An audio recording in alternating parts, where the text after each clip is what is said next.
Hello students, welcome to Government Commerce Colleges BCom Part 3rd EAFM paper first ग्रामीण विकास एवं सहकारिता rural development and cooperation chapter concept of cooperation सहकारिता की विचारधारा सब पॉइंट इम्पोर्टेंस ऑफ कोऑपरेशन सहकारिता का महत्व। सहकारिता का महत्व हमारे जीवन में प्राचीन समय से लेकर वर्तमान समय तक बहुत ही महत्वपूर्ण है और आज के दौर में एक बहुत बड़ी महामारी चल रही है जिसका नाम है कोरोना वायरस। इस कोरोना वायरस के अंदर भी सभी व्यक्ति एक दूसरे की पूर्णतया मदद करने के लिए आगे आ रहे हैं। जो व्यक्ति कोरोना पेशेंट हो जाते हैं उनकी मदद करने के लिए सरकार एक से एक कदम उठा रही है तथा हर व्यक्ति अपने स्तर पर एक दूसरे की मदद कर रहे हैं। डॉक्टर एक दूसरे की मदद कर रहे हैं। डॉक्टर पूर्णतः अपना पूरा प्रयास कर रहे हैं मरीज को जीवित रखने के लिए। जिसके पास पैसे नहीं हैं उसको दूसरे व्यक्ति किसी आर्थिक सहायता में अपने योगदान देते हैं। किसी को ऑक्सीजन गैस का सिलेंडर योगदान करते हैं, किसी को रोटी का योगदान करते हैं, किसी को कपड़ों का योगदान करते हैं, किसी को मास्क सैनिटाइजर आदि बांटने में योगदान करते हैं। तो ये हमारे पास में बहुत सारी ऐसी सुविधाएँ हैं जिनका योगदान हर व्यक्ति अपने अपने स्तर पर करने का प्रयास कर रहा है। तो ये भी एक अपने आप में सहकारिता ही है। सहकारिता के बहुत सारे महत्व है। उनमें सबसे पहले आता है सर्वांगीण विकास, ऑल ओवर डेवलपमेंट। सहकारिता मानव जीवन के किसी एक पहलू को नहीं बल्कि संपूर्ण पहलुओं को ध्यान में रखते हुए मनुष्य के जीवन का सर्वांगीण विकास करने का कार्य करती है। सर्वांगीण विकास के अंतर्गत आर्थिक, सामाजिक, राजनीतिक, नैतिक, धार्मिक पहलुओं को शामिल किया जाता है। सहकारिता व्यक्तियों की आर्थिक स्थिति सुदृढ़ करती है, परस्पर सहयोग व भाईचारे की भावना का विकास करती है, व्यक्ति में राजनीतिक चेतना जागृत करती है, किसी धर्म विशेष के प्रति लगाव नहीं रखती यानी धार्मिक तटस्थता का पाठ सिखाती है, उत्पादन व उपभोक्ताओं के हितों में समन्वय स्थापित करती है। नंबर 2, आर्थिक सत्ता के केंद्रीकरण पर रोक अर्थात आर्थिक सत्ता का विकेंद्रीकरण करना। सहकारिता आर्थिक सत्ता के केंद्रीकरण पर भी रोक लगाती है। इसके अंतर्गत साम्यवाद की तरह क्रांति लाकर आर्थिक सत्ता के केंद्रीकरण का तत्काल अंत नहीं किया जाता वरन शांतिपूर्वक आंदोलन द्वारा आर्थिक दृष्टि से निर्बल वर्ग को ऊंचा उठाकर इसमें शोषित वर्ग व संगठित होकर शोषक वर्ग के भय से मुक्त हो जाता है। नंबर 3 आता है न्यायपूर्ण वितरण। सहकारिता में न्यायपूर्ण वितरण प्रणाली को पर जोर दिया जाता है। वर्तमान युग में सहकारिता ही एक ऐसी आर्थिक प्रणाली है जो न्यायपूर्ण वितरण पर जोर देती है। सहकारिता का मुख्य उद्देश्य लाभ कमाना नहीं होता है जबकि सदस्यों को उचित मूल्य पर वस्तुएं एवं सेवाएं उपलब्ध करवाना होता है। इसके अंतर्गत सहकारी समिति के पास जो आधिक्य व लाभ शेष रहता है उसका भी वितरण सदस्यों के व्यवहार के अनुसार कर दिया जाता है। नंबर 4, शांतिपूर्ण आंदोलन। सामाजिक एवं आर्थिक ढांचे में धीरे धीरे परिवर्तन लाना ही सहकारी आंदोलन की विशेषता है। सहकारिता यह नहीं सिखाती है कि किसी के प्रति, किसी के विरुद्ध, किसी के खिलाफ खड़े हो जाएं, एकदम से उसके ऊपर चोट पहुंचाने लग जाए, ऐसा कार्य नहीं करता है। यह पूंजीवाद, साम्यवाद, नक्सलवाद आदि के विचारों से सहमत नहीं है। यह मनुष्यों की इच्छाओं को देखता है और उसको ऊंचा उठाने व शोषित वर्ग को मुक्त कराने की ओर ध्यान देता है। सैडला के शब्दों में सहकारी आंदोलन बिना अवांछनीय तरीकों तथा हिंसा का सहारा लिए सामाजिक लक्ष्य प्राप्ति का एक साधन है। सहकारिता शांतिपूर्ण क्रांति लाने वाला आंदोलन है। इसमें किसी भी व्यवस्था की बुराइयों को दूर करने का प्रयास किया जाता है। नंबर 5, शोषण के भय से मुक्ति। नंबर 5 है शोषण के भय से मुक्ति। सहकारिता एक ऐसे समाज की स्थापना करती है जो शोषण के भय से मुक्त हो, जिसका अपना स्वतंत्र अस्तित्व हो। ऐसे समाज में प्रबंध व श्रम में परस्पर संघर्ष नहीं होता है तथा उपभोक्ता वर्ग को शुद्ध व सही मूल्य पर वस्तुएं उपलब्ध होती है। कृषकों को अपनी उपज का उचित मूल्य प्राप्त होता है। निर्बल वर्ग पूंजीपति वर्ग के भय से मुक्त होता है। तो सहकारिता ने भाव मध्यस्थों को समाप्त करने पर भी बल दिया है। इस प्रकार से शोषण से मुक्ति पाने के लिए इसका प्रयोग किया जाता है। नंबर 6 प्रजातंत्रीय भावना का विकास। सहकारिता प्रजातंत्र की जड़ें मजबूत करने पर बल देती है। इसके अंतर्गत जाति, धर्म, लिंग आदि के आधार पर कोई भी भेदभाव नहीं किया जाता है तथा सभी व्यक्तियों को मत देने व मत प्राप्त करने का समान अधिकार होता है। समिति के सभी सदस्य समिति के कार्यों में हाथ बटाने का कार्य करते हैं तथा समिति स्वशासित संस्था होती है जो अपने सदस्यों को लोकतंत्र का पाठ सिखाती रहती है।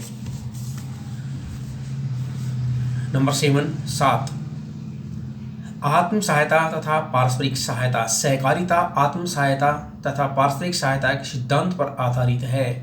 सामान्यतः सहकारी समिति ऐसे व्यक्तियों द्वारा बनाई जाती है जो आर्थिक दृष्टि से निर्बल एवं कमजोर होते हैं। ऐसे व्यक्तियों का व्यक्तिगत महत्व कुछ नहीं होता है, अतः अपने व्यक्तिगत हितों की रक्षा के लिए ही वे मिलकर एक संगठन बना लेते हैं, जिससे वे पहले की अपेक्षा अधिक शक्तिशाली और प्रतिभाशाली हो जाते हैं, जिससे कोई व्यक्ति शक्तिशाली वर्ग उनके हितों पर कुठाराघात नहीं कर सकता है। नंबर 8 सामाजिक कल्याण पर बल। सहकारिता केवल व्यक्ति के आर्थिक कल्याण पर ही बल नहीं देता है, बल्कि वह उसके सामाजिक व नैतिक कल्याण पर भी बल देता है। सहकारिता का उद्देश्य एक व्यक्ति विशेष की भलाई करना नहीं होता है, वरन संपूर्ण समाज व समुदाय का विकास भी करना होता है। यही कारण है कि सहकारिता मानवीय मूल्यों पर सबसे अधिक जोर देती है।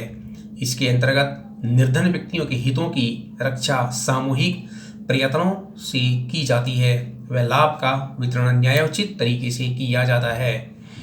नंबर 9 सहकारिता मध्य मार्ग। सहकारिता में पूंजीवाद एवं समाजवाद की अति को समाप्त करने का प्रयास किया जाता है। इसमें पूंजीवाद की तरह आर्थिक असमानता एवं शोषण का कोई स्थान नहीं होता है। सहकारिता आर्थिक सत्ता के केंद्रीकरण को रोकने में सहायक होती है। इसी प्रकार इसमें व्यक्तिगत स्वतंत्रता का हनन व राज्य नियंत्रण भी सम्मिलित नहीं है। यह एक शांतिपूर्ण योगदान करते हुए एक आंदोलन है जो पूंजीवाद तथा समाजवाद की बुराइयों का अंत करते हुए आर्थिक विकास का मार्ग प्रशस्त करता है। नंबर 10 अवसर की समानता। सहकारिता सभी व्यक्तियों को समान आर्थिक अवसर उपलब्ध कराती है। जनतांत्रिक नियंत्रण व न्यायोचित वितरण के कारण सहकारिता के अंतर्गत प्रत्येक व्यक्ति को अपने व्यवसाय के चुनाव की स्वतंत्रता होती है। साधनहीन व्यक्ति अपने सीमित साधनों का संकलन कर सीमित समिति का गठन करके अपने उद्देश्यों की पूर्ति के लिए कार्य कर सकते हैं। सहकारिता के अंतर्गत वर्गभेद नहीं किया जाता है। इसमें व्यक्ति को अपनी आजीविका के लिए समान आर्थिक अवसर प्रदान होते हैं। नंबर 11 जीवन स्तर में सुधार। सहकारी संस्थाएं मध्यस्थों को समाप्त करती हैं। इससे उपभोक्ता व उत्पादक दोनों के हितों की रक्षा होती है। कृषक को अपनी सस्ती साख मिल जाती है। उसको सस्ती व उचित मूल्य पर कृषि संबंधित वस्तुएं जैसे बीज, खाद आदि मिल जाते हैं। इससे उत्पादन लागत कम आती है। समितियां सदस्यों की उपज का श्रेणीवार करती है तथा मंडियों में उनकी उपज का विक्रय करती है, जिससे उन्हें उनकी उपज का उचित मूल्य दिलाया जा सके। नंबर 12, राष्ट्रीय आय में वृद्धि। सहकारी समितियां कृषि व अन्य उत्पादन बढ़ाने के लिए विभिन्न प्रकार की सुविधाओं एवं सेवाओं को प्रदान करती है। ये साख सुविधाएं कृषि उपकरणों, खाद, बीज, कीटनाशक, दवाइयों, विपणन व भंडार व्यवस्था आदि द्वारा कृषि उत्पादन में वृद्धि करती है। औद्योगिक सहकारी समितियां दस्तकारों व लघु उद्यमियों की सहायता कर उत्पादन बढ़ाती हैं। इसी प्रकार औद्योगिक समितियां उत्पादन कार्यों में सहयोग देकर उत्पादन बढ़ाती हैं। ग्रामीण क्षेत्रों में साख सुविधाएं उपलब्ध करवाकर ग्रामीण क्षेत्रों में भी साख की मात्रा बढ़ाने का प्रयास करती है। आर्थिक नियोजन की सफलता। नंबर 13, आर्थिक नियोजन की सफलता।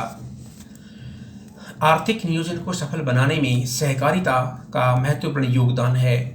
सरकार सहकारी समितियों के माध्यम से अपनी योजनाएं गांवों तक पहुंचाने में सफल रही है। सहकारिता के माध्यम से ग्रामीण जनता को आर्थिक नियोजन की जानकारी दी जाती है व जन सहयोग प्राप्त किया जाता है। भारत में विभिन्न पंचवर्षीय योजनाओं में सहकारिता को पर्याप्त महत्व दिया जाता है। इन योजनाओं में ग्रामीण विकास के लिए सहकारी संस्थाओं का योगदान प्राप्त करने की भी बात कही जाती है। नंबर 14, अंतर्राष्ट्रीय सहयोग एवं शांति। सहकारिता अंतर्राष्ट्रीय शांति, सहयोग व समन्वय स्थापित करने पर बल देता है। सहकारी आंदोलन विश्व आंदोलन है। इसमें एक देश की सीमाओं तक सीमित रखना असंभव है।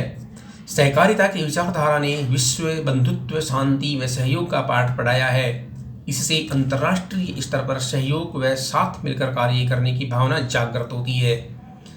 आज पूरा विश्व आपसी द्वेष, मनमुटाव, संघर्ष व युद्ध की भावनाओं में जल रहा है। सहकारिता की भावना ही इन कठिनाइयों से छुटकारा दिला सकती है। नंबर 15, रोजगार वृद्धि में सहायक।